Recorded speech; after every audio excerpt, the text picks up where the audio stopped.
He looked, and the bush was blazing, yet it was not consumed. Then Moses said, I must turn aside and look at the great sight and see why the bush is not burned up.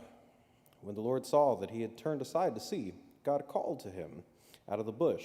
Moses, Moses, he said. Here I am. Remove the sandals from your feet, for the place on which you stand is holy ground. He said further, I am the God of your father, the God of Abraham, the God of Isaac, and the God of Jacob.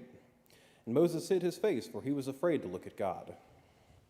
The second section of our first lesson comes from also Exodus chapter 34, verses 29 to 35.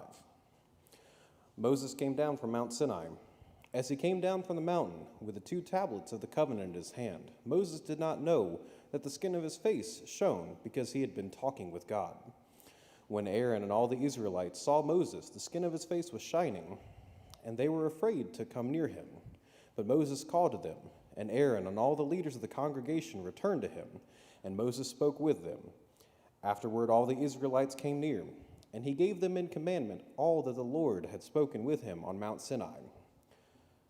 When Moses had finished speaking with them, he put a veil on his face. But whenever Moses went in before the Lord to speak with him, he would take the veil off until he came out. And when he came out and told the Israelites what he'd been commanded, the Israelites would see the face of Moses, that the skin of his face was shining. And Moses would put the veil on his face again until he went in to speak with him. Holy wisdom, holy word. Thanks be to God.